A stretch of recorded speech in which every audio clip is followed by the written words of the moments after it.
हमार नाम रीना शाहा। हिंदी बोल पाती हैं? हिंदी बुझता है, बोलते नहीं पड़ता है। हिंदी बूझ जाती है लेकिन बोल नहीं पाती है, समझ में आ जाता है हिंदी। ममता दीदी से संतुष्ट है?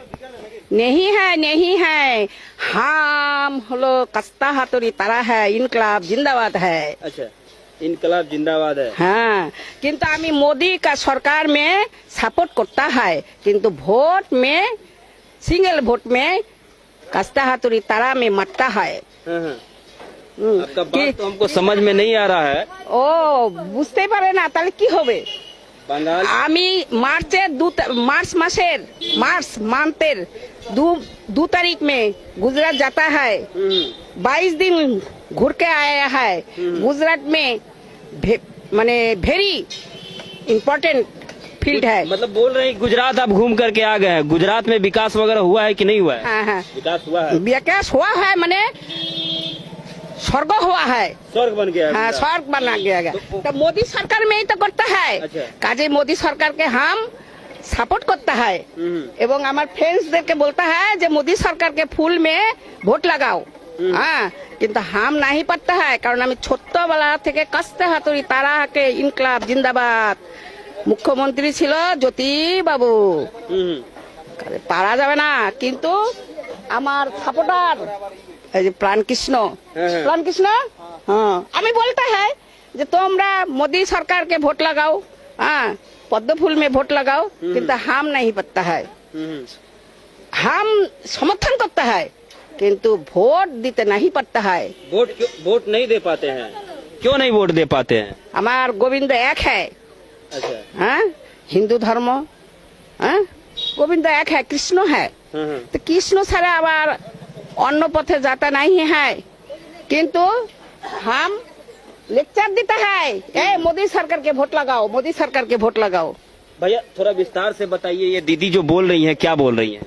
ये बोल रहे हैं जो हम मोदी जी को सपोर्ट करता है, मगर हमने सीपीएम करता है, वो बोला है। अच्छा, मोदी जी को सपोर्ट कर रहे हैं लेकिन सीपीएम को वोट देते हैं। हाँ, देते हैं, वो बोल रहे हैं। वो बोल किंतु पब्लिसिटी करता है जे ए भाई के बहन के तोरा मोदी जी के वोट लगाओ, गुजरात में अच्छा स्वर्ग है। तो वैसा स्वर्ग बंगाल में भी तो बनना चाहिए ना? नहीं। हाँ, बंगाल में चाहिए, किंतु 100 वर्ष लग 100 वर्ष 100 वर्ष लग जाएगा। लग जाएगा। बंगाल के गुजरात बनाता है, नहीं पड़ता है। अच्छा, कारण बंगाल में खाली खाता है सरकार के टाका आस्ता है और सन्त्रास करता है, और पार्टी में जो लीडर है खाता है, भूख लगाता है और खाता है।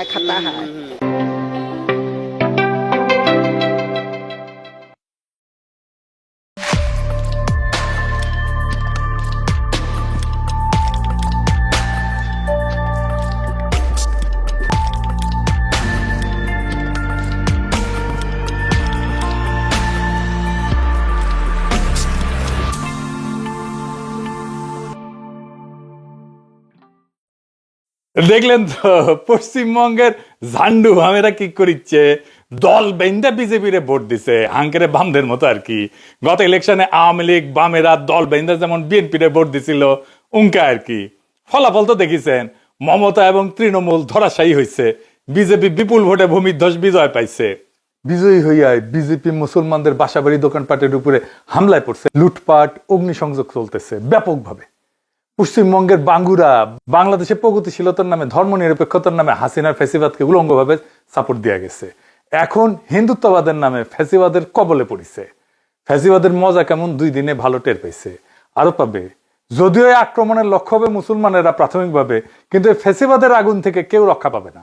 যারা বিজেপিকে ভোট দিচ্ছে তারাও রক্ষা পাবে না। যারা নেতা হয়েছে বা মুখ্যমন্ত্রী হিসেবে যার নাম এসছে, এই যে শুভেন্দু অধিকারী, ওর মতো একজন মানুষ বাংলাদেশে জাতীয় নেতা হইতে পারবে না, আঞ্চলিক নেতা হইতে পারবে না।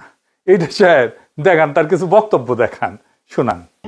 মুসলমান ভোট দেয়নি, মুসলমান তার আসল লোকে হিজাব পরা মমতাকে ভোট দিয়েছে। বাংলাদেশি মুসলিম অনুপ্রবেশকারী নোয়াখালী চলে যা, ভাগো ভাগো ভাগো। বিজেপি এপ্রিল মাসে আসবে, 550 কিলোমিটার বেড়া দেব, আর ডিপোর্ট করব। সাতক্ষীরা চলে যা, নোয়াখালী চলে যা, খুলনা চলে যা, যেদিক দিয়ে এসেছিস ওই রাস্তা দিয়ে পালিয়ে যা। যদি সনাতনের বাচ্চা হয়ে থাকে এদের মুখ দিয়ে চৌরাস্তায় দাঁড় করিয়ে জয় শ্রীরাম বলা হয়। বাংলাদেশের সঙ্গে যুদ্ধ ভারতের কাছে তো কয়েকদিনের ব্যাপার নয়, কয়েক মিনিটেই ফয়সলা হয়ে যাবে। মোল্লা ইউনূস সহ গোটা ঢাকা চাপা পড়ে যাবে। এদেরকে কেউ কাউন্টই করে না, মশা মাছি। এই রাজাকারের বাচ্চা, হেফাজতের বাচ্চা, যাহাই ইউনূস তাহাই মমতা। এবং প্রায় ৮০ লক্ষ থেকে ১ কোটি বহিরাগত রোহিঙ্গা মুসলমান এখানে ঢুকে আমাদের রাজ্য কার্যত দখল করে নিয়েছে। जैसे इजराइल सिखाया गाजा में, उस तरीके से हमारी भारत की 100 करोड़ हिंदू। শুনিছেন? আচ্ছা রিতেশ সাহেব, ওই যে দেখান, ওই যে বাংলাদেশিদের দর বলে যে ধাওয়া করেছিল, ওটা দেখান।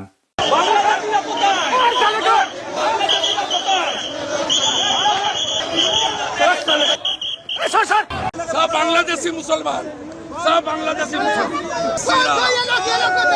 मुसलमान हिंदू। जय श्री राम, जय श्री राम, जय श्री राम।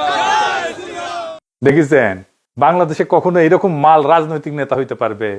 পারবে না। শিওর লিখে রাখতে পারেন, পশ্চিমবঙ্গের দাদারা আপনারা লিখে রাখেন, এরকম মাল বাংলাদেশে কোনোদিন রাজনৈতিক নেতা হইতে পারবে না। এই মাল তো মমতার ডাইন হাত ছিল শুভেন্দু অধিকারী। মানে শুভেন্দু অধিকারী পরে বিজেপি হয়েছে, 2016 সালে একটা দুর্নীতির মামলায় সে ফাইসে গেছিল, নারদা মামলা কয়, আমি আর ডিটেলসে গেলাম না। ওই মামলার পরে 2016 সালে মোদী শুভেন্দুরে নিয়ে মস্করা করেছিল স্টেজে, বক্তৃতার মধ্যে। এটা সে দেখান, সেটা कैमरा के सामने कितना लाए हो? अच्छा लाओ लाओ, और ऐसे कुर्ते में रख देते हैं।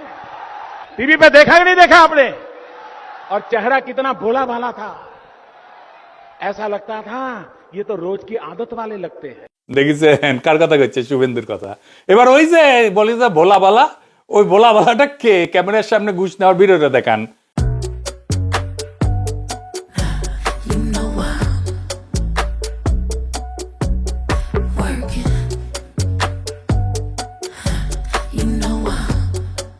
দেখেছেন একের আঙ্কের শিলং সালাউদ্দিন বরাবর না, যারে বিদেশি নাগরিক বলে সরকার থেকে বের করে দিতে কইছিল, তারই ক্যাবিনেটে পাশে বসায়।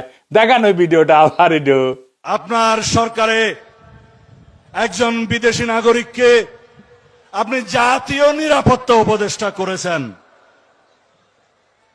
আপনার কি সেই আক্কেল জ্ঞান নাই? একজন বিদেশি নাগরিকের কাছে এই দেশের সেনাবাহিনী নিরাপত্তা সংক্রান্ত রিপোর্ট প্রদান করবে কিভাবে ভাবলেন? সেই জাতীয় নিরাপত্তা উপদেষ্টাকে আপনি বিদায় করুন। সেই জাতীয় নিরাপত্তা উপদেষ্টা হয় নিজে পদত্যাগ করবে, না হয় আপনি তাকে বিদায় করবেন। এই দেশের নিরাপত্তা সংক্রান্ত কোন জাতীয় দায়িত্ব বিদেশি নাগরিকের হাতে থাকতে পারে না। দেখেছেন এদের কোনো মরাল আছে? মরাল নাই, কোনো নৈতিকতা নাই। যাই হোক, আসল আলাপে আসি। আজকের আলোচনায় কয়েকটা বিষয় আলোচনা করব। প্রথমত বাঙ্গুদের নির্বাচন নিয়ে একটা বয়ান, জয় বাংলা করা, মানে ওরা কইতেছে বাংলাদেশে ভারত বিরোধিতায় ইন্ডিয়ায় বিজেপির উত্থানের জন্য দায়ী। তারপরে একটা বিষয় আলোচনা করবো, মমতা হারায়, বিজেপি হারায়, আমাদের জন্য কি বদলাইলো, মমতা কেন হারলো, আর আমাদের রাজনীতিতে কি করতে হবে। আসেন আমরা আল্লাহর নামে শুরু করি। 2017 সালে পশ্চিমবঙ্গে রামনবমী মিছিল করছিল বিজেপি, প্রথম স্লোগান দিল জয় শ্রীরাম। তো মমতা এটার জবাব খুঁজলেন, জবাব হিসেবে বেছে নিলেন জয় বাংলা। ফ্যাসিস্ট আওয়ামী লীগের স্লোগান নিল মমতা। কুফা লাগিছে, কুফা বুঝে নাই, মমতার ওই জয় বাংলার কুফা লাগিছে। জয় বাংলা যে নিজের গলায় তুলে নিবি, ওই জয় বাংলা হবি। হ্যাঁ, নির্বাচনী ম্যানিফেস্টোতে এপ্রিলে তৃণমূল, এটার এপি সেন্টার ছিল হইতেছে জয় বাংলা। জয় বাংলা পশ্চিমবঙ্গে একটা ঝামেলার নাম।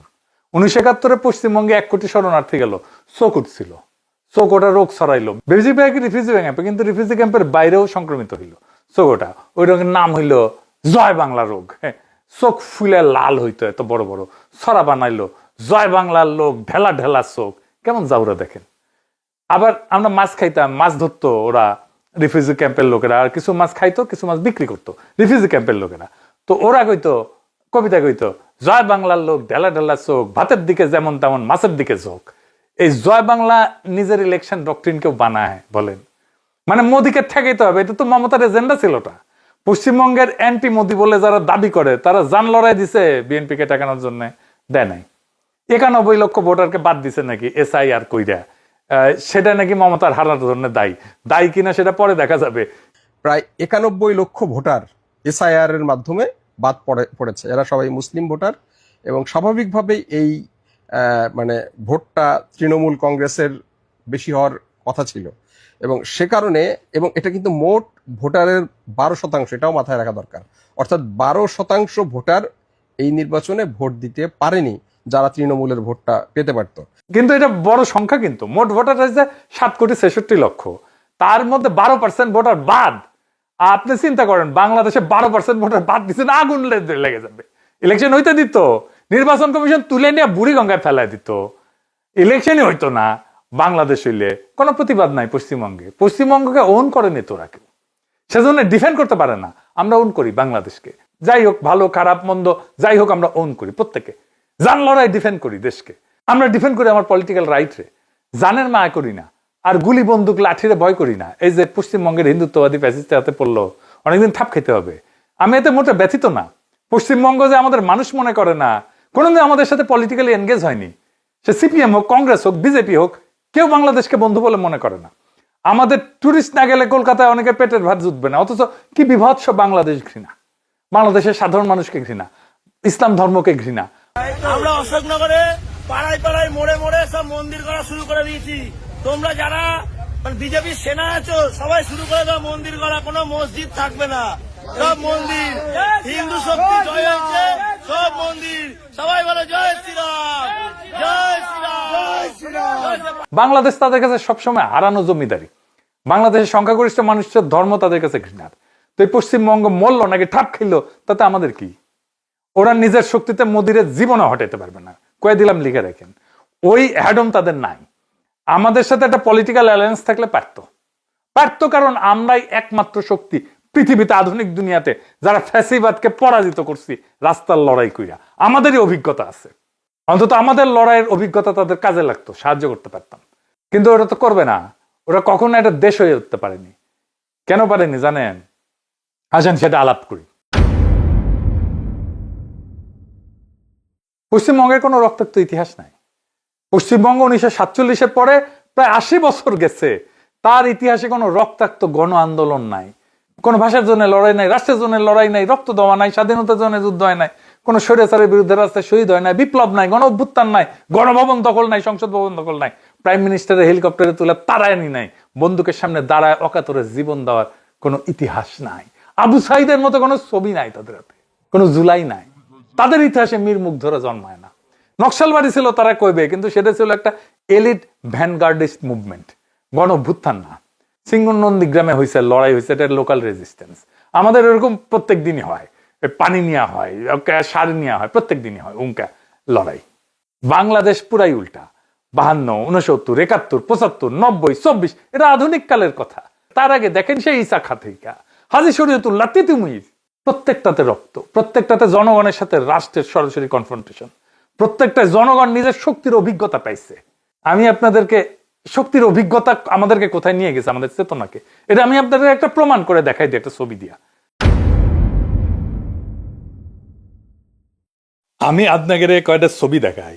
এটা 1954 সালে যুক্তফ্রন্ট সরকার বরখাস্ত হইল, আদমজি জুট মিলে বাঙালি বিহারি দাঙ্গা হইল, বিরাট দাঙ্গা, সারা দেশে অস্থিরতা, সরাসরি কেন্দ্রের শাসন শুরু হইল। মার্শাল ল না, কিন্তু ধরেন জরুরি অবস্থার মতোই আর কি। ঢাকায় দাঙ্গার সম্ভাবনা, সবার মনে শঙ্কা। ঢাকার সবচেয়ে গুরুত্বপূর্ণ এলাকায় পাহারা দিতেছে কয়জন গুলিস্তান, এইটা সাহেব দেখান কয়জন আর্মি, 1, 2, 3, 4, 5 জন, তাই তো? তখন ধরেন পূর্ব পাকিস্তানের জনসংখ্যা ছিল 4.5 কোটি, এখন 18 কোটি, তার মানে 4 গুণ সেই টাইমের চাইতে। তাইলে সেই টাইমের চাইতে তো এখন একটা দাঙ্গা পরিস্থিতিতে সবচেয়ে ঢাকার গুরুত্বপূর্ণ এলাকা 5.5 20 জন আর্মি দিয়ে ঠান্ডা রাখতে পারার কথা, তাই না? পারবে না। ওইখানে 100 আর্মি দিলেও পারবে না ঠান্ডা করতে, উল্টা ওদের অস্ত্রগুলা খোয়া যাবে। এটা বাংলাদেশ। বাংলাদেশ এই জার্নির মধ্যে দিয়ে গেছে। পশ্চিমবঙ্গে আপনি পারবেন ওই 5 জন আর্মি দিয়ে ঠান্ডা করে রাখতে একটা এলাকা। আমাদের এই অভিজ্ঞতা একটা নির্দিষ্ট জিনিস তৈরি করে, ভূখণ্ডের প্রতি ওনারশিপের বোধ। এই দেশ আমার, কারণ আমি এই দেশের জন্য রক্ত দিছি, আমি জানি আমার সঙ্গীরা রক্ত দিছে, আমার সন্তানেরা রক্ত দিছে। এই বোধই ভূখণ্ডকে রক্ষার তাগিদ তৈরি করে। আক্রমণ এসে কে রুখে দাঁড়াবে? এই প্রশ্নের উত্তর জনগণের শরীর এলাকা তাকে বলে দিতে হয় না কাউকে। পশ্চিমবঙ্গে জনগণের শরীরে এই প্রশ্নও নাই, উত্তরও নাই, কারণ এই প্রশ্নটাই কখনো তৈরি হয়নি। পার্টিশন তাদের রাজ্য দিছে, একটা ভৌগোলিক প্রশাসনিক ইউনিট দিছে, ভারতের 28টা রাজ্যের একটা, বাংলাদেশের জনগণকে একটা দেশ দিছে, তাও যুদ্ধ করতে হয়েছে। আমাদের পলিটিক্যাল এক্সিস্টেন্সিয়াল এন্টিটি দিছে, যার জন্য তারা মরছে। এই তফাৎ কিন্তু সাংবিধানিক না, এটা অস্তিত্বগত তফাৎ। ফলে 91 লক্ষ ভোটার এসে ওদেরকে গায়েব করে দিল, ওদের SIR এসে কেটে দিল, কোনো রাস্তায় গণপ্রতিরোধ হইল না। কারণ ভোটাধিকার তো তাদের কাছে রক্ত দিয়ে অর্জিত জিনিস না, ওটা সাংবিধানিক উপহার। ওটা হারানো গেলে আদালতে মামলা করা যায়, রাস্তায় লড়াই করতে হবে, এই বোধটাই ওদের জাগে না। বাংলাদেশের জনগণ 5ই আগস্টে গণভবন দখল করছে, পশ্চিমবঙ্গের জনগণ জীবনের রাজভবন অভিমুখে পদযাত্রা করতে হবে, হাঁটতে হবে, ওইটা কোনোদিন মাথায় চিন্তা করছে? ওটা দখল করা তো দূরের কথা, দখল করা দূরের কথা, ওদের মাথায় নাই। দরকার হলে আমি রাজভবন দখল করব, গণভবন দখল করব। বাংলাদেশের মানুষ তার সার্বভৌম অধিকার রাজপথে ক্লেম করে, ওরা কোনোদিন ক্লেম করে নাই। প্রতিষ্ঠিত করে বাংলাদেশের মানুষ তার সার্বভৌম অধিকার রাজপথে, ওরা কোনোদিন করে নাই। জনতার সাথে এই লড়াইকে পালাইতে হয়। এই কারণে পশ্চিমবঙ্গ বিজেপিকে রুখতে পারে না। আর এই থাকা না থাকার ভোটটাই তাদের পরাজয়ের কারণ। আর এই ওনারশিপটা বিজেপি কিছুটা হইলো তৈরি করতে পারছিল। কেমনে বুঝে দেখি। 3টা শব্দ তাদের ডক্ট্রিন। এইটা শুভেন্দু অধিকারের governance doctrine. Detect, delete, deport. শনাক্ত করো, মুছে দাও, বের করে দাও। এটা ক্যাম্পেইনের স্লোগান না, এটা ছিল নির্বাচনের আগে ঘোষণা করা ডক্ট্রিন। আমি ইলেকশনের আগে এনসিপি জামাতকে বলছিলাম আমরাই বাংলাদেশ, এই ডক্ট্রিন অ্যাডাপ্ট করতে, করে নাই। বিজেপির এই ডক্ট্রিনের সবচেয়ে ইন্টারেস্টিং মুহূর্তটা শুভেন্দুই কইছিল 1 বছর আগে 2025 ফেব্রুয়ারিতে, বলছিল জয় বাংলা ভারতের স্লোগান না, এটা বাংলাদেশের স্লোগান। বাংলাদেশের স্লোগান ভারতে চলবে না। জয় বাংলা যে বাংলাদেশের স্লোগান, এটা তো পশ্চিমবঙ্গের কালেকটিভ মেমোরিতে আছে। মমতা নিজেই আইডেন্টিফাই করে দিল নিজেকে বাংলাদেশের সাথে। Fatal mistake. সেজন্য মমতাকে বাংলাদেশে পাঠিয়ে দিতে চায়। হ্যাঁ, আসেন, পাঠিয়ে দেন, অসুবিধা নাই, আমাদেরই তো লোক। মমতার পূর্বপুরুষ নাকি কুমিল্লা না ওই দিককার বাসিন্দা ছিল। যাই হোক, জয় বাংলা ধার করেছিল মমতার শেষ অস্ত্র, তার ম্যানিফেস্টোর এপিসেন্টার। শুভেন্দু সেই অস্ত্রটাকে অপরাধের আইডেন্টিটি বানায় দিছে। জয় বাংলা মানে বাংলাদেশের স্লোগান, বাংলাদেশের স্লোগান মানে বহিরাগত, বহিরাগত মানে অনুপ্রবেশকারী, অনুপ্রবেশকারীকে ডিটেক্ট করো, ডিলিট করো, ডিপোর্ট করো। মমতার চুরি করা স্লোগান, যেটা দিয়ে বিজেপিকে ঘায়ল করতে চেয়েছে, সেই স্লোগানের ভেতরে শুভেন্দু একটা বহিরাগত স্ট্যাম্প মেরে দিল। হ্যাঁ, ছাপ্পা মেরে দিল। একদম জিনিয়াস কাজ করছে, ভয়ঙ্কর রকমের জিনিয়াস কাজ করছে একটা। এই ডিটেক্ট, ডিলিট, ডিপোর্টই এটা পশ্চিমবঙ্গের নতুন গভর্নেন্সের ভাষা। তারা রক্ষা করতে চায়, এই টেরিটরিকে রক্ষা করতে চায়, অন করতে চায়। এটা ক্যাম্পেইন রেটরিক না, এটা একজন মানুষের ঘোষণা। রাষ্ট্রক্ষমতা পাইলে সে কিভাবে ব্যবহার করবে, এই যে তার কথা, যে মানুষ পশ্চিমবঙ্গের মুখ্যমন্ত্রী হইতে যাইতেছে বা হয়ে গেছে। এখন একটা প্রশ্ন, মমতা কেন একটা চুরি করা স্লোগানের উপর শেষ পর্যন্ত নির্ভর করতে বাধ্য হইলেন? কারণ তার নিজস্ব স্লোগান, নিজস্ব ভাষা ছিল না, উত্তর ছিল না। কারণ পশ্চিমবঙ্গের কোনো রাজনৈতিক দলেরই নিজস্ব মতাদর্শ নাই। শুনতে খুব খারাপ লাগবে, কিন্তু এটাই সত্য। নিজস্ব ভাষা নাই, নিজস্ব রাজনৈতিক বয়ান নাই, অভিজ্ঞতা নাই, তাই ধার করতে হয়। আর ধার করার কাছের জায়গায় বাংলাদেশ। কিন্তু বাংলাদেশকে তারা দেখছে একটা বিশেষ চশমা দিয়া, আওয়ামী লীগের চশমা দিয়া। পশ্চিমবঙ্গের সব নন বিজেপি দল, এমনকি বিজেপিও, কংগ্রেস, সিপিএম, তৃণমূল, যাই হোক, আলাদা আলাদা ঘটনার রাজনীতি করে এরা, কিন্তু 3টে একই চশমা পরে বাংলাদেশকে দেখে। 3টাই আওয়ামী লীগের চশমা পরে বাংলাদেশকে দেখে। 3টাই আওয়ামী লীগকে দেখে তাদের বাংলাদেশের স্বাভাবিক প্রতিনিধি হিসেবে, বাংলাদেশের জনগণকে দেখে না। তাই অন্ধত্ব কেন? কারণ আওয়ামী লীগ ছিল 71 পরবর্তী বাংলাদেশের সেকুলার বাঙালি মুখ। পশ্চিমবঙ্গের সব সেকুলার রাজনীতি সেই মুখে নিজের প্রতিচ্ছবি খুঁজে পেত, পরে বিজেপিও খুঁজে পেত। সেই আওয়ামী লীগের মাধ্যমে তাদের হারানো জমিদারি ফিরে পাওয়ার স্বপ্ন দেখত। সে যে গৌরী প্রসন্ন মজুমদার একটা গান লিখছিল মুজিবকে নিয়ে, আবার লিখছে কলকাতার মানুষ গৌরী প্রসন্ন মজুমদার, গাইছেও কলকাতার মানুষ অংশুমান রায়। মানে এটা কলকাতার সুপ্ত স্বপ্ন তাদের মুখে এটা ধ্বনিত হয়েছে। তাদের স্বপ্ন আর কল্পনা লেখা আছে ওই গানে। শোনো একটি মুজিবরের থেকে লক্ষ মুজিবরের কণ্ঠস্বরের ধ্বনি প্রতিধ্বনি, আকাশে বাতাসে ওঠে রনি, বাংলাদেশ আমার বাংলাদেশ। সেই সবুজের বুকসেরা মেঠো পথে আবার যে যাব ফিরে, আমার হারানো বাংলাকে আবার তো ফিরে পাবো, শিল্প কাব্যে কোথায় আছে হায় রে এমন সোনার খনি। বোঝা যায় বাংলাদেশ তার কাছে সেই হারানো সোনার খনি, মুজিব সেই সোনার খনির আবার ফিরে পাওয়ার মওকা করে দিছে ওদেরকে। ফলে বাংলাদেশের জনগণের রাজনৈতিক অভিজ্ঞতা 52, 69, 71, 75, 90, 24 এই রক্তাক্ত ইতিহাসকে আলাদাভাবে ওদের বুঝে দেখার দরকার পড়েনি কেন তারা বারবার এইভাবে রক্ত দিল। তাই মমতা বা পশ্চিমবঙ্গ বাংলাদেশের শক্তিটা দেখতে পায়নি, কখনো না। তাই বাংলাদেশের কাছ থেকে কিছু নিতে হবে এটা কল্পনাতেই আসেনি, তার কাছ থেকে নিতেও পারেনি কিছু। সবসময় বাংলাদেশকে মাটিতে মাথা চেপে রাখতে চাইছে, কখনো তার কাছ থেকে শিখতে চায় নাই। মমতার বা পশ্চিমবঙ্গ কখনো বাংলাদেশের জনগণের সঙ্গে কোনো সম্পর্কই করতে চায় না। কিন্তু দেখেন পশ্চিমবঙ্গের ইকোনমি একটা বড় অংশ দাঁড়ায় আছে বাংলাদেশের উপরে। তারা ইলিশ মাছ নিবে কিন্তু একটা নদীর পানি দিতে রাজি না।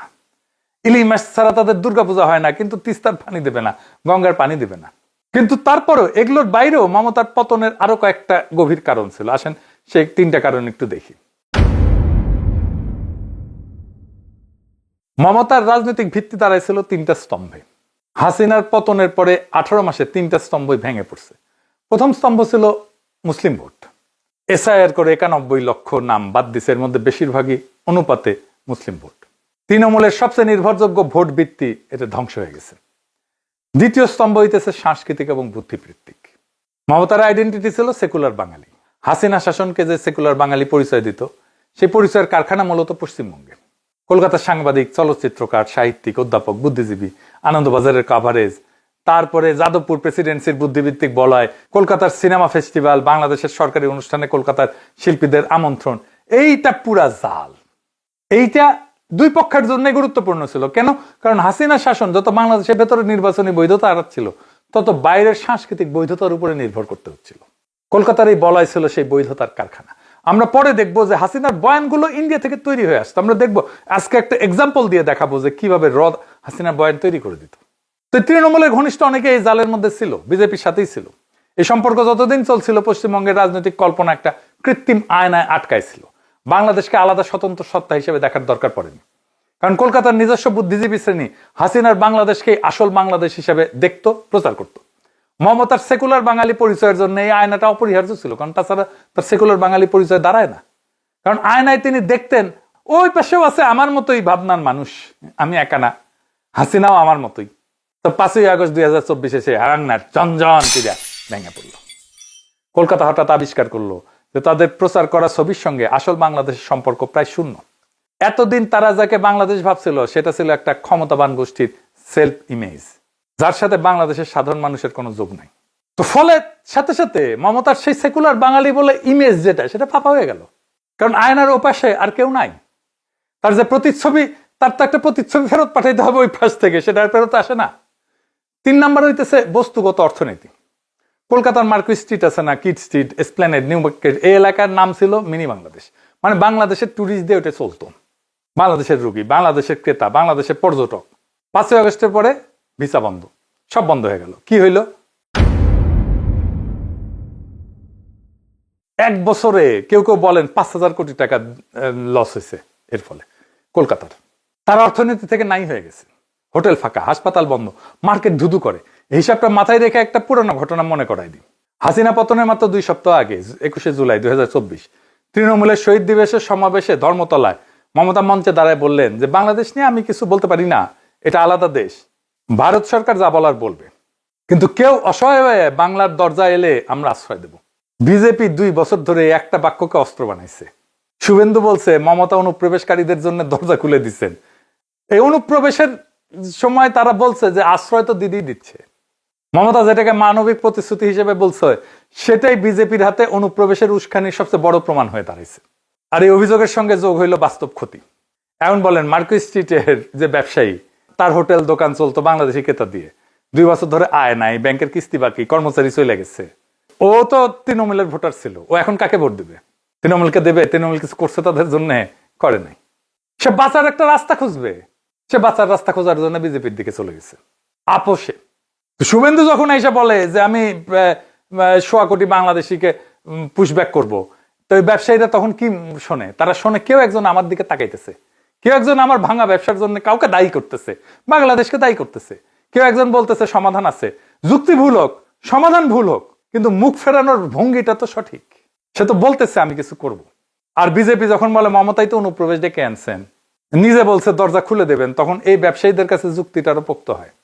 হাসিনা পড়ার পরে এই ভিসা বন্ধ করে দেওয়ার পরে কলকাতার সবচেয়ে বেশি ক্ষতিগ্রস্ত হয়েছে। মমতা কিছু বলছে? কোনো ব্যবস্থা নিছে? কিচ্ছু বলে নাই। মমতা নিজেই বিজেপির হাতে সবচেয়ে বড় অস্ত্রটা তুলে দিছে। আর এই পুরো ছবির গোড়ায় কি? বাংলাদেশ, যে বাংলাদেশের জনগণের চলাচল, যে চলাচল পশ্চিমবঙ্গের অর্থনীতিকে চালাইতো, মমতা সেই জনগণকে কোনোদিন রাজনৈতিকভাবে স্বীকারই করেনি, তার সঙ্গে সম্পর্ক করেনি, তার নেতৃত্বের সঙ্গে সংলাপ করেনি, শুধু অসহায় শরণার্থীর বিমূর্ত ছবি দেখছে, কিন্তু তার সাথে পলিটিক্যালি এনগেজ হয়নি। আমি প্রফেসর ইউনূসের সরকারকেও বলছিলাম যে মমতার সাথে এনগেজড হন, পলিটিক্যালি এনগেজড হন। প্রফেসর ইউনূস বেশি বোঝে, সবার থেকে বেশি বোঝে, হয় নাই? এটা শুধু মমতাকে না, বাংলাদেশেরও উপকার হইতো। ফলে যখন সেই জনগণের নিজের রাজনীতিতে ভাঙন আসলো, মমতার কাছে কোনো ভাষা নাই, কোনো সংযোগ নাই, কোনো কৌশল নাই। একটা পুরনো প্রতিশ্রুতি যেটা এখন তার বিরুদ্ধেই অস্ত্র। বাংলাদেশের জনগণ চলে গেল, সাথে গেল মার্কেট স্ট্রিট, ব্যবসা গেল, সাথে গেল মমতার ভোটারের রুটি, আর সেই ভোটার এখন বিজেপির হাতে। মমতা যাকে দেখতে চাননি পলিটিক্যাল পার্টনার হিসেবে, সেই বাংলাদেশের জনগণের অনুপস্থিতি তাকে ক্ষমতা থেকে নামাই দিল। এই দিকটা কিন্তু কেউ দেখতেছে না। মমতা যাদের আশ্রয় দেওয়ার প্রতিশ্রুতি দিয়েছিলেন, সেই প্রতিশ্রুতি তার সরকার বাঁচানোর শেষ আশা বন্ধ করে দিল। এখন এই যে পশ্চিমবঙ্গে যা হইল, এটা কি শুধু পশ্চিমবঙ্গেরই গল্প? না, এই একই দিনে তামিলনাড়ুতে স্ট্যালিন হারলো। 91 থেকে কোনো নির্বাচনে কিন্তু উনি হারেননি। 35 বছর পর প্রথম কেরালায় বাম সরকার পড়ে গেল। বাম সরকার পড়লো, কেরালা বামপন্থীদের একটা খুঁটি। 2 বছর আগে ওড়িশায় বিজেডি পড়লো। 24 বছরের শাসনের শেষে বিহারের নীতিশ কুমার বিজেপি বিরোধী জোট ছেড়ে বিজেপির সঙ্গে চলে গেলে। মহারাষ্ট্রে, যে রাজ্যে মুম্বাই ভারতের অর্থনৈতিক রাজধানী, সেখানে বিজেপি 2টা বড় বিরোধী দলকে ভিতর থেকে ভেঙে ফেলছে। দিল্লিতে কেজরিওয়াল নিজের আসন হারাইছে। ভারতের 36টা রাজ্য আর কেন্দ্রশাসিত অঞ্চল বিজেপি চালায় 22টা। কোথাও জিতে, কোথাও ভাঙায়, কোথাও মামলা ঠুকে। এটা কোনো নির্বাচনী প্রবণতা না, এটা একটা সাম্রাজ্য। ভারতের প্রায় কোনো রাজ্যে এখন এমন কোনো মুখ্যমন্ত্রী নাই যিনি কেন্দ্রকে সরাসরি চ্যালেঞ্জ করবেন। স্ট্যালিন করতেন, মমতা করতেন, কেজরিওয়াল করতেন। 3 জনেই একই সাথে ধপাস করে পড়ছে। ভারতে এখন একটাই আওয়াজ, মোদির আওয়াজ, হিন্দুত্ববাদের আওয়াজ।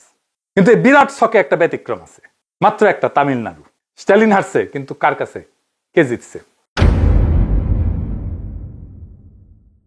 বিজেপি না, থালাপাতি বিজয়। আপনারা জানেন, চলচ্চিত্রের তারকা। 2 বছর আগে দল তৈরি করছে, 108টা আসন পেয়েছে। ভারতের সব রাজ্যের মধ্যে এটাই একমাত্র জায়গা যেখানে বিজেপিকে আনেনি, কিন্তু নতুন দল আসছে। কেন? কারণ তামিল পরিচয়ের চারপাশে একটা বর্ম আছে। এই বর্ম আকাশ থেকে পড়েনি, 70 বছরের রাস্তার লড়াই থেকে গড়া। পেরিয়ার, আন্না, করুণানিধি, 65-তে হিন্দি আরোপণের বিরুদ্ধে দাঙ্গা, তাতে রক্ত, ভাষার জন্য আত্মাহুতি। তামিলরা জানে, তারা লড়তে জানে, তার কারণ তারা লড়ছে। পশ্চিমবঙ্গে সে অভিজ্ঞতা নাই। আর বাংলাদেশের অভিজ্ঞতাকে আওয়ামী চশমা দিয়ে দেখায়, সে দরজাও বন্ধ। 2 দিক থেকে বর্মহীন। হিন্দুত্ববাদ এখন একটা প্রকল্প না, এটা একটা সাম্রাজ্য। আর এই সাম্রাজ্যের কোনো সীমানা থাকে না। ওই সাম্রাজ্য আমাদের দিকে ধায় আসবে। ঠিক কিভাবে আসবে আমরা এখনো নিশ্চিত না। যখন আসবে তখন আমরা সেটাকে মোকাবেলা করব। কিন্তু এবারে আসেন আমাদের দেশের ভিতরে কিছু ইন্ডিয়ান ল্যাসপেন্সার নিয়ে কথা বলি। বাংলাল্যান্ডের মাথা মাথা বুদ্ধিজীবীরা পশ্চিমবঙ্গে ফলাফল ব্যাখ্যা করতেছে একটা সহজ তত্ত্বে। বাংলাদেশে ভারত বিরোধিতার জন্য ইন্ডিয়া পশ্চিমবঙ্গে বিজেপি আসিছে। বাংলাদেশে যারা ভারতের আগ্রাসনের বিরোধিতা করে তারা আসলে রয়ের এজেন্ট। শফিল আলম প্রধান নাকি ইন্ডিয়ান এজেন্ট, এটা বিএনপির লোকেরাই বলে। এখন কয় এটা সবাই জানতো যে সে ইন্ডিয়ান এজেন্ট। তো আমি জিজ্ঞাসিলাম, তাইলে একজন ইন্ডিয়ান এজেন্টের খালেদা জিয়া যাই না শুনে জোট সঙ্গী কেন বানাইছিল? তাইলে তো আইয়ুব ইয়াহিয়া টিক্কা খানরে আমাদের জাতির পিতা বানানো উচিত, কারণ তারাই তো আমাদের ক্ষমতা নিতে দেয়নি মুজিবরে। ক্ষমতা নিতে না দেওয়ার ফলে চালচালায় বাংলাদেশ স্বাধীনতা পেয়ে গেছে, আমাদের মনে স্বাধীনতার স্বপ্ন জাগছে। তাহলে তো ওদেরকে আমাদের জাতির পিতা করা উচিত। তাহলে তো ট্রাম্প ইরানের সবচেয়ে বড় এজেন্ট, যুদ্ধই শুরু করে দিছে। মুইজু তো তাহলে ইন্ডিয়ান এজেন্ট, হিটলার তো তাহলে ইহুদিদের বন্ধু, তাই না? বাংলাদেশে ভারতীয় আগ্রাসন নিয়ে কিছু কথা কওয়া যাবে না, কইলে আপনি ইন্ডিয়ান এজেন্ট। আমার প্রথমে রয়ের এজেন্ট কইছিল এই জানু মোহাম্মদ। তো জানু মোহাম্মদ যে মার্কিন সাম্রাজ্যবাদ ধ্বংসক নিপাত কয়, তার মানে কি সে মার্কিনদের দালাল? হ্যাঁ, তো এখন যদি বাংলাদেশে ভারত বিরোধিতার জন্য যদি বিজেপি চলে আসে ইন্ডিয়ায়, তাহলে ইন্ডিয়ারে প্রেম দিক, প্রেম প্রচুর প্রেম দিক, তাহলে বিজেপি ক্ষমতার থেকে পড়ে যাবে। তাই তো হওয়া উচিত লজিকে, তাই না? এগুলো হয়েছে বুদ্ধিজীবী, বেকুব। এরাই কয় হাসিনারে আমেরিকা ফেলাইছে, মুজিবের সিআইএ খুন করেছে। জানো, বাংলাদেশের মানুষের কোনো এজেন্সি নাই। কিন্তু ইন্ডিয়ান আর্মি আইসা পাকিস্তান আর্মিরে পরাজিত করলে ওইটা নিজের শক্তি, আরে নিজের গব্য গৌরব। হ্যাঁ, আওয়ামী লীগ ইন্ডিয়ান এজেন্ট হয় না। এই যে বাংলাদেশে ভারত বিরোধিতা আর সোকল্ড হিন্দু নির্যাতনের কারণে বিজেপি জিতেছে, এটা তো ইন্ডিয়ার রয়ের ক্যাম্পেইন। এই যে দেখেন লিখেছে দীপ হালদার, পাক্কা রয়েল লোক, একই কথা লিখেছে। বাঙ্গুরা যেটা কইতেছে একই কথা লিখেছে। এখন আমার ক্ষুদ্র ভ্রাতা আর ভগিনীরা কবে আপনি খালি দেখেন, আমি বেনে বেনে করছি না। এই দীপ হালদারের কাজই হইতেছে বাংলাদেশে কিভাবে ইসলামপন্থা আর জঙ্গিবাদের উত্থান হইতেছে তা দিয়ে ন্যারেটিভ বানানো। এই যে বইটা দেখেন, ইনশাল্লাহ বাংলাদেশ, কিসের উপরে লেখা জানেন? জুলাই বিপ্লবের উপরে লেখা। 300 পৃষ্ঠার বই লেখা ফেলেছে জুলাই বিপ্লবের পরে। জুলাই বিপ্লবের পরে ইসলামপন্থার উত্থান ঘটেছে এইটা প্রমাণ করার জন্য। এটা তার বইয়ের প্রতিপাদ্য। আমার নাম আছে কিনা জানি না, বইয়ের মধ্যে পড়া হয় না, বইটা অর্ডার দিছে, আসুক দেখুন। দেখেন আমরা বই লিখতে পারিনি, জুলাই বিপ্লবের উপর ওরা লিখে ফেলছে, উল্টা লিখছে। এই হইতেছে আমাদের ক্যাপাসিটি আর হইতেছে ওদের ক্যাপাসিটি। জুলাই বিপ্লবের পরে বাংলাদেশে ইসলামপন্থার উত্থান ঘটছে, এটা ওর ন্যারেটিভ, এটাই নিয়ে আসছে বাঙ্গুরা। দেখেন ওই বইয়ের রিভিউ দেখেন বিবেকানন্দ ফাউন্ডেশনের সাইডে। বিবেকানন্দ ফাউন্ডেশনের প্রতিষ্ঠাতাকে জানেন? অজিত দোভাল, বুঝেছেন? অজিত দোভাল হচ্ছে রয়ের চিফ। এবার মিলিল খাপে খাপ মমতাজের বাপ। এবার এই ব্রাত্য রাইসুরে বলেন যে রয়ের ন্যারেটিভ তোমার মুখে কেন? টাকা ঢুকা কিছু দিচ্ছে নাকি মাগনা বেকার খাটিচ্ছ? এবার আসেন দেখি বাংলাদেশে কি হইতে পারে। প্রথম কথা, পশ্চিমবঙ্গ আমাদের মিত্র না, শত্রু না, ওরা ইররিলেভেন্ট, অপ্রাসঙ্গিক। যা চলতেছে চলুক। ভারতের সেকুলার প্রকল্প শেষ, কংগ্রেস শেষ, বাম শেষ, দ্রাবিড় শেষ, আঞ্চলিক দল শেষ। আরএসএস বিজেপির বিরুদ্ধে ভারতের ভেতরে কোনো কার্যকর প্রতিরোধ নাই। মানে সাউথ এশিয়াতে হিন্দুত্ববাদী ফ্যাসিজমের বিরুদ্ধে একমাত্র প্রতিরোধের শক্তি এখন বাংলাদেশ। আমরা, হ্যাঁ আমরা, আমাদেরকে নিজের ডক্ট্রিন নিজেকে বানাইতে হবে। শুভেন্দুর যেমন একটা ডক্ট্রিন আছে আমাদের বিরুদ্ধে বানানো, ডিটেক্ট, ডিলিট, ডিপোর্ট, আমাদেরও একটা ডক্ট্রিন লাগবে। আওয়ামী লীগের অপারেটিভ, রয়ের এজেন্ট, কলকাতার বুদ্ধিভিত্তিক দালাল, সেকুলার বাঙালির নামে বাংলাদেশের সার্বভৌমত্ব ক্ষয় করা সমস্ত শক্তির বিরুদ্ধে আমাদের বাংলাদেশ ভূখণ্ড থেকে, বাংলাদেশের রাজনীতি থেকে একটা নতুন ন্যারেটিভ, নতুন ডক্ট্রিন লাগবে। বাংলাদেশের কল্পনা থেকে নতুন ডক্ট্রিন লাগবে। আমাদের নিজের অর্থনীতি নিজেদের চালাইতে হবে। কলকাতার চিকিৎসা না, ব্যাংকক, সিঙ্গাপুর, কুয়ালালামপুর। কলকাতার শপিং না, দুবাই, ইস্তাম্বুল, কুনমিংয়ে যাবো দরকার হইলে। কলকাতার বিনোদন না, নিজের ইন্ডাস্ট্রি বানাবো। মার্কেট স্ট্রিট ভাঙছে, সেটা আমাদের সমস্যা না, ওটা মমতার সমস্যা ছিল, এখন শুভেন্দুর সমস্যা। আমাদের কাজ আমাদের 18 কোটি মানুষের অর্থনীতি থেকে, কলকাতা নির্ভরতা থেকে বাইর করে আনা। নিজের সার্বভৌমত্বকে নিজেকে রক্ষা করতে হবে। ভারত যদি হিন্দুত্ববাদী রাষ্ট্র হয় ওটা ওদের সমস্যা, আমাদের সমস্যা হবে যদি আমরা নিজেদেরকে রক্ষা না করি। সীমান্তে বিএসএফ এর গুলিতে কিশোর যদি মরে সেই হিসাব আমরা রাখবো। তিস্তার পানি আটকে রাখা যদি হয় সেই হিসাব আমরা রাখবো। যদি গঙ্গার পানি আটকে রাখা হয় সেই হিসাব আমরা রাখবো। দিল্লি থেকে, আগরতলা থেকে, কলকাতা থেকে যে ন্যারেটিভ বোম্বার্ডমেন্ট হবে সেইটা আমরা কাউন্টার করব নিজের ভাষায়, নিজের প্ল্যাটফর্মে, নিজের শর্তে। পশ্চিমবঙ্গ পড়ছে কারণ পশ্চিমবঙ্গের জনগণের শরীরে কোনো রক্তের স্মৃতি নাই। বাংলাদেশের জনগণের কালেকটিভ মেমোরিতে শুধু প্রতিরোধী আছে। সেই ইসাখার আমল থেকে প্রতিটা প্রজন্মের শরীরে শুধু প্রতিরোধের গল্প, রক্ত দেওয়ার গল্প, ভূখণ্ডকে রক্ষা করার গল্প। মা বাবার শরীরে যেটা ছিল সন্তানের শরীরের সাথে সংক্রমিত হয়েছে। আবু সাইদ যখন বুক পেতে দাঁড়াইছিল, ওর পেছনে দাঁড়াইছিল ইসাখা, তিতুমির, হাজী শরীয়তুল্লাহ, 52 সালাম, 69 আসাদ, 71 বীরশ্রেষ্ঠরা আর 90 নূর হোসেন। প্রজন্ম থেকে প্রজন্মের রক্তের স্মৃতি বহমান আমাদের শরীরে। এটাই আমাদের একমাত্র বর্ম, এটাই আমাদের একমাত্র সম্পদ, এটাই আমাদের একমাত্র রাজনীতি। মমতা গেছে, স্ট্যালিন গেছে, বাম গেছে, নবীন গেছে, উদ্ধব গেছে, জগন গেছে, নীতিশ আত্মসমর্পণ করছে। পুরো সাউথ এশিয়াতে একটা জায়গাতে হিন্দুত্ব ফ্যাসিজমের সামনে একটা প্রাচীর দাঁড়ায় আছে। পদ্মার উত্তরে, মেঘনার পশ্চিমে, আমাদের মাটিতে মোদির হিন্দুত্ববাদের পরাজয় হবে আমাদেরই হাতে। কারণ দুনিয়াতে একমাত্র আমাদেরই আছে আজকের দুনিয়ায় ফ্যাসিবাদের সাথে লড়াই করে পরাজিত করার অভিজ্ঞতা আর গৌরব। তাই আমাদের পথ দেখাতে হবে পুরো ভারতবর্ষকে। ভিয়েতনাম দেখাইছিল এক সময় সারা দুনিয়াতে, কিউবা যেমন দেখাইছে এক সময় সারা দুনিয়াকে পথ। আমাদের লড়াই তাদের চাইতে ছোট না। বাংলাদেশ হয়ে উঠবে মজলুমের শেষ আশ্রয়, ফ্যাসিবাদের বিরুদ্ধে সবচেয়ে শক্তিশালী দুর্গ। সেই দুর্গের গর্বিত নাগরিক হয়ে আমাদের লড়াই থাকবে চিরজাগরুক, চিরবহমান। ইনকিলাব জিন্দাবাদ।